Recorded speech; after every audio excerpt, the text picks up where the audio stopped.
Ang magandang balita ayon kay Mateo. Unang kabanata.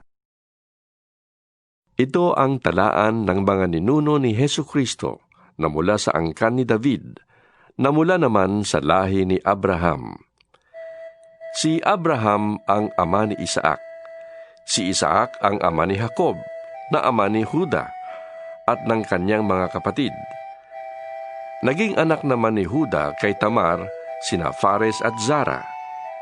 Si Fares ang ama ni Esrom, at si Esrom ang ama ni Aram. Si Aram ang ama ni Aminadab. Si Aminadab ang ama ni Naason, na ama naman ni Salmon. Naging anak ni Salmon kay Rahab si Boaz, at naging anak naman ni Boaz kay Ruth si Obed. Si Obed ang ama ni Jesse, na ama ni Haring David. Naging anak ni David si Solomon, sa dating asawa ni Urias. Si Solomon naman ang ama ni Roboam. Si Roboam ang ama ni Abias, at si Abias ang ama ni Asa. Si Asa ang ama ni Josaphat, at si Josaphat ang ama ni Joram, na siya namang ama ni Ozias. Si Ozias ang ama ni Jotam, na ama ni Akaz, at si Akaz naman ang ama ni Ezekias. Si Ezekias ang ama ni Manases, at si Manases ang ama ni Amos, na ama naman ni Hosias. Si Hosias ang ama ni Jeconias at ng mga kapatid nito. Nang panahong iyon, dinalang bihag sa Babylonia ang mga taga-Huda. Pagkatapos na sila'y dalihing bihag sa Babylonia, naging anak ni Jeconias si Salatiel, na ama ni Zorobabel. Si Zorobabel ang ama ni Abiud, na ama ni Eliakim, at si Eliakim naman ang ama ni Azor. Si Azor ang ama ni Sadok, na ama ni Akim, at si Akim naman ang ama ni Eliud. Si Eliud ang ama ni Eleazar, si Eleazar ang ama ni Matan, na ama ni Jacob. Si Jacob ang ama ni Jose, na naging asawa ni Maria. Si Maria naman ang ina ni Jesus, na tinatawag na Kristo. Sa makatwid, may 14 na salinlahi mula kay Abraham hanggang kay David. 14 mula kay David hanggang sa pagkabihag ng mga taga-Huda sa Babylonia, at 14 din mula sa pagkabihag nila sa Babylonia hanggang kay Kristo. Ganito ang kapanganakan ni Hesukristo. Si Maria na kanyang ina at si Jose ay nakatakda ng pakasal. Ngunit bago sila nakasal, si Maria ay nagdadalang tao na. Ito'y nangyari sa pamamagitan ng Espiritu Santo. Palibhasa'y taong matuwid si Jose na kanyang mapapangasawa, at dahil ayaw niyang malagay sa kahihiyan si Maria, binalak niyang hiwalayan ito ng palihim. Subalit, habang pinag-iisipan ito ni Jose, nagpakita sa kanya sa panaginip ang isang anghel ng Panginoon. Sinabi nito sa kanya, Jose, anak ni David, huwag kang matakot na pakasalan si Maria, sapagat ang sanggol na ipinaglihi niya ay mula sa Espiritu Santo. Magsisilang siya ng isang lalaki. Jesus ang ipapangalan mo sa kanya, sapagkat ililigtas niya ang kanyang bayan sa kanilang mga kasalanan. Nangyari ang lahat ng ito upang matupad ang sinabi ng Panginoon sa pamamagitan ng propeta. Maglilihi ang isang birhen at magsisilang ng isang lalaki at tatawagin itong Emmanuel, na ang kahulugan ay kasama natin ang Diyos. Pagkagising ni Jose, sinunod niya ang utos ng anghel ng Panginoon at pinakasalan nga niya si Maria. Ngunit hindi sinipingan ni Jose si Maria hanggang nagsilang siya ng isang anak na lalaki. Jesus ang ipinangalan ni Jose sa sanggol. Ikalawang kabanata. Panahon ng paghahari ni Herodes nang isilang si Jesus sa Bethlehem, isang bayan sa lalawigan ng Judea.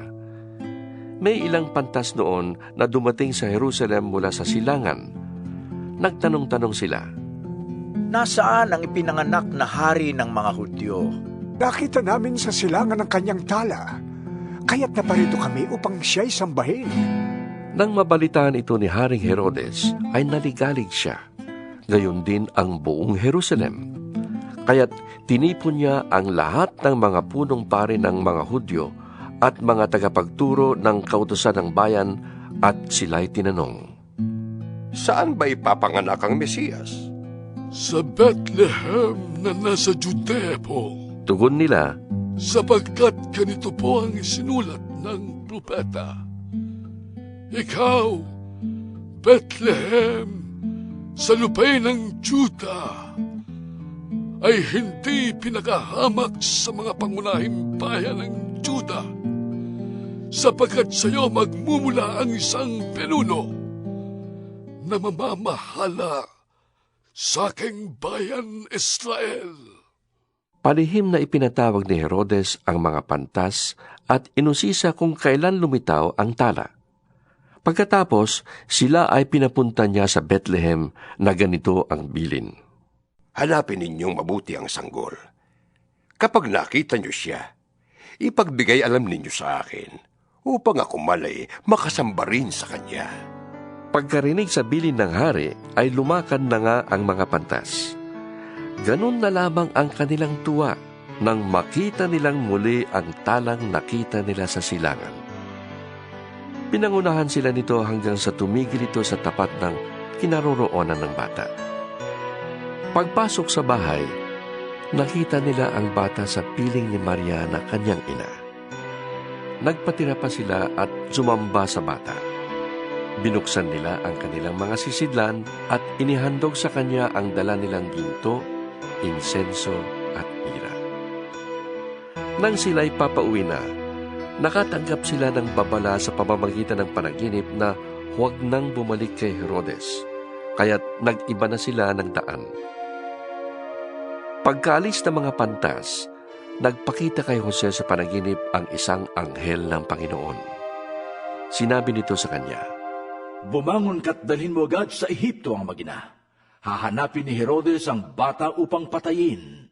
Kaya huwag kang aalis doon hanggat hindi ko sinasabi sa iyo. Dali-daling bumangon si Jose at nang gabi ring yun, dinala niya sa Ehipto ang mag-ina. Doon sila nanirahan hanggang sa mamatay si Herodes. Sa gayon, natupad ang sinabi ng Panginoon sa pamamagitan ng propeta. Tinawag ko ang aking anak mula sa Ehipto. Galit na galit si Herodes nang malaman niyang nilinlang siya ng mga pantas. Kaya't ipinapatay niya ang lahat ng batang lalaki sa Bethlehem at sa palibot nito mula sa gulang na 2 taon pababa, batay sa panahong sinabi sa kanya ng mga pantas. Sa gayoy, natupad ang sinabi ni Propeta Jeremias. Narinig sa Rama ang malakas na panagoy. Tinatangisan ni Raquel ang kanyang mga anak. Hindi siya maaliw dahil sa pagkamatay nila. Pagkamatay ni Herodes, nagpakita kay Jose sa Ehipto ang isang anghel ng Panginoon sa pamamagitan ng isang panaginip. Sinabi sa kanya ng anghel, Bumangon ka. Iuwi mo na sa Israel ang mag-ina, sapagkat patay na ang mga nagtatangka sa buhay ng bata. Kaya't bumangon si Jose at iniuwi sa Israel ang mag-ina. Ngunit nang mabalitaan niyang naghahari sa Judea si Arkelao na anak ni Herodes, natakot siyang pumunta roon. At dahil sinabihan siya sa panaginip, sa Galilea sila tumuloy at doon nanirahan sa bayan ng Nazaret. Sa gayon, natupad ang sinabi ng mga propeta tungkol sa Mesiyas. Siya'y tatawaging Nazareno. 3 Kabanata. Nang mga panahong iyon, dumating si Juan na tagapagbautismo sa ilang ng Judea at nagsimulang mangaral. Ganito ang kanyang sinasabi, Pagsisihan na ninyo at talikdan ng inyong mga kasalanan, sapagkat malapit nang maghari ang Diyos. Si Juan ang tinutukoy ni Propeta Isaias nang isulat niya, May isang taong sumisigaw sa ilang. Ihanda ninyo ang daranan ng Panginoon. Tuwirin ninyo ang kanyang mga landas. Yari sa balahibo ng kamelyo ang damit ni Juan at balat ng hayop ang kanyang pinakasinturon. Ang kanya namang pagkain ay balang at pulot-pukyutan. Dinayo siya ng mga tao mula sa Jerusalem, sa buong Judea at sa magkabilang panig ng Ilog Jordan. Ipinapahayag nila ang kanilang mga kasalanan at sila'y binautismuhan ni Juan sa Ilog Jordan. Nang makita niyang lumalapit din sa kanya ang maraming Pariseo at mga Saduseo upang magpabautismo, sinabi niya sa kanila, Lahi ng mga ulupong! Akala ba ninyo'y makakatakas kayo sa parusa ng Diyos? Patunayan ninyo sa gawa kung talagang nagsisisi na kayo. At huwag ninyong akalain na makakaiwas kayo sa parusa dahil sinasabi ninyong ama ninyo si Abraham. Sinasabi ko sa inyo na kahit sa mga batong ito ay makakalikha ang Diyos ng mga anak para kay Abraham. Nakahanda na ang palakol sa ugat ng mga punong kahoy. Ang bawat punong hindi mabuti ang bunga ay puputulin at itatapon sa apoy. Binabautismuhan ko kayo sa tubig bilang tanda ng inyong pagsisisit pagtalikod sa kasalanan. Ngunit ang darating na kasunod ko, ang magbabautismo sa inyo sa Espiritu Santo at sa apoy. Higit siyang makapangyarihan kaysa akin. Hindi ako karapat-dapat maging tagadalaman lamang ng kanyang sandalyas. Hawak na niya ang kalaykay upang alisin ang dayami. Titipunin niya sa kamalig ang trigo, ngunit ang ipay susunugin sa apoy na di mamamatay kailanman. Dumating si Jesus sa Jordan mula sa Galilea upang magpabautismo kay Juan. Tumutol si Juan, Ako po ang dapat magpabautismo sa inyo. Bakit kayo nagpapabautismo sa akin? Sumagot si Jesus, Hayaan mong ito ang mangyari ngayon, sapagkat nararapat nating tuparin ang lahat ng ipinapagawa ng Diyos. kaya't pumayag na rin si Juan. Nang mabautismohan na si Jesus, agad siyang umahon sa tubig. Nabuksan ang langit at nakita ni Jesus ang Espiritu ng Diyos na bumababang parang isang kalapate at dumapo sa kanya. At isang tinig mula sa langit ang nagsabi, Ito ang minamahal kong anak na lubos kong kinalulugdan. Ika-4 na kabanata. Pagkatapos doon, si Jesus ay dinala ng Espiritu sa ilang upang tuksuhin ng Diablo. Siya ay nag-ayuno sa loob ng 40 araw at 40 gabi, kaya't siya'y nagutom. Dumating ang manunukso at sinabi sa kanya, Kung ikaw ang anak ng Diyos, gawin mong tinapay ang mga batong ito. Ngunit sumagot si Jesus, Nasusulat, hindi sa tinapay lamang nabubuhay ang tao, kundi sa bawat salitang nagmumula sa bibig ng Diyos. Pagkatapos nito, dinala siya ng Diablo sa Jerusalem at pinatayo sa taluktok ng templo. Sinabi nito sa kanya, Kung ikaw ang anak ng Diyos, magpatihulog ka, sapagkat nasusulat, itatagubilin kanya sa kanyang mga anghel at aalalayan kanila sa kanilang mga kamay upang hindi ka matisod sa bato. Sumagot si Jesus, Nasusulat din naman, huwag mong susubukin ang Panginoon mong Diyos. Pagkatapos, dinala siya ng Diablo sa isang napakataas na bundok at ipinakita sa kanya ang lahat ng kaharian sa daigdig at ang kaningningan ng mga ito. At sinabi ng Diablo, Ibibigay ko sa iyo ang lahat ng ito kung lulod ka at sasamba sa akin. Sumagot si Jesus, Lumayas ka, Satanas, sapagkat nasusulat, ang Panginoon mong Diyos ang siya mong sasambahin at siya lamang ang iyong paglilingkuran. Pagkatapos, iniwan siya ng Diablo. Dumating ang mga anghel at naglingkod sa kanya. Nang mabalitaan ni Jesus na ibinilanggo si Juan, bumalik siya sa Galilea. Ngunit hindi na siya sa Nazaret na nirahan, kundi sa bayan ng Capernaum, na nasa baybayin ng lawa ng Galilea, na sakop ng Zabulon at Neftali. Sa gayon, natupad ang sinabi ni Propeta Isayas. Lupain ng Zabulon at lupain ng Neftali, daan ang papunta sa lawa sa ibayan ng Jordan, Galilea ng mga Hentil. Ang mga taong nasa kadiliman ay nakakita ng maliwanag na ilaw. Sa mga nakatira sa lilim ng kamatayan ay sumikat ang liwanag. Magmula noon ay nangaral na si Jesus. Sinasabi niya, Pagsisihan ninyo at talikdan ang inyong mga kasalanan, sapagkat malapit nang maghari ang Diyos. Minsan, naglalakad si Jesus sa tabi ng lawa ng Galilea.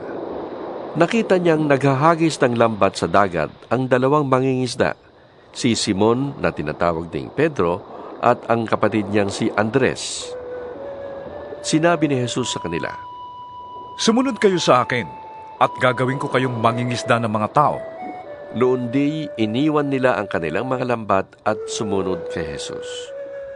Nagpatuloy siya ng paglalakad at nakita rin niya ang magkapatid na Santiago at Juan, mga anak ni Zebedeo. Sila ay nasa bangka kasama ng kanilang ama at nag-aayos ng lambat. Tinawag din sila ni Jesus. Agad nilang iniwan ang bangka at ang kanilang ama at sumunod kay Jesus. Nilibot ni Jesus ang buong Galilea. Nagtuturo siya sa mga sinagoga at ipinapangaral ang magandang balita tungkol sa paghahari ng Diyos. Pinagagaling din niya ang lahat ng mga may sakit. Siya ay nabantog sa buong Syria, kaya't dinadala sa kanya ang lahat ng may sakit at mga nahihirapan dahil sa iba't ibang karamdaman, mga sinasaniban ng mga demonyo, mga may epilepsya at mga paralitiko. Silang lahat ay kanyang pinagaling. Dahil dito, sinusundan siya ng napakaraming tao buhat sa Galilea, Decapolis, Jerusalem, Judea at maging sa ibayo ng Jordan. 5 Kabanata. Nang makita ni Jesus ang napakaraming tao, umakyat siya sa bundok. Pagkaupo niya ay lumapit ang kanyang mga alagad at sila'y tinuruan niya ng ganito. Mapalad ang mga taong walang inaasahan kundi ang Diyos, sapagkat mapapabilang sila sa mga pinag-aharian ng Diyos. Mapalad ang mga nagdadalamhati, sapagkat aaliwin sila ng Diyos. Mapalad ang mga mapagpakumbaba, sapagkat tatamuhin nila ang ipinangako ng Diyos. Mapalad ang mga nagmimithing makatupad sa kalooban ng Diyos, sapagkat ipagkakaloob ng Diyos ang kanilang minimithi. Mapalad ang mga mahabagin, sapagkat kahabagan sila ng Diyos. Mapalad ang mga may malinis na puso, sapagkat makikita nila ang Diyos. Mapalad ang mga gumagawa ng paraan para sa kapayapaan, sapagkat sila ituturing ng Diyos na kanyang mga anak. Mapalad ang mga inuusig dahil sa kanilang pagsunod sa kalooban ng Diyos, sapagkat mapapabilang sila sa mga pinaghaharian ng Diyos. Mapalad kayo kapag dahil sa akin ay nilalait kayo ng mga tao, inuusig at pinaparatangan ng lahat ng uri ng kasamaan na pawang kasinungalingan. Magsaya kayo at magalak, sapagkat malaki ang inyong gantimpala sa langit. Gayon din ang ginawa ng mga tao sa mga propetang nauna sa inyo. Kayo'y asin ng sangkatauhan. Subalit kung mawala ng alat ang asin, paanong mapapaalat uli iyon? Wala na yung kabuluhan, kaya't itinatapon na lamang at tinatapakan ng mga tao. Kayo'y ilaw ng daigdig. Hindi ba itatago ang isang lunsod na nakatayo sa ibabaw ng isang burol? Walang taong nagsisindi ng ilaw, at pagkatapos ay inilalagay yon sa ilalim ng takalan. Sa halip, inilalagay yon sa talagang patungan upang matanglawan ang lahat ng nasa bahay. Gayon din naman, dapat ninyong paliwanagin ang inyong ilaw sa harap ng mga tao, upang makita nila ang inyong mabubuting gawa at papurihan ang inyong amang nasa langit. Huwag ninyong akalaing naparito ako upang pawalang bisa ang kautusan at ang mga turo ng mga propeta. Naparito ako hindi upang pawalang bisa ang mga yon, kundi upang tuparin.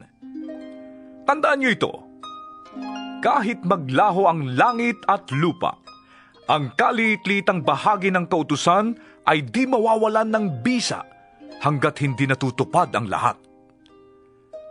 Kaya't sino mang sumuway sa kaliit-liitang bahagi nito at magturo ng gayon sa mga tao, ay magiging pinakamababa sa kaharian ng Diyos.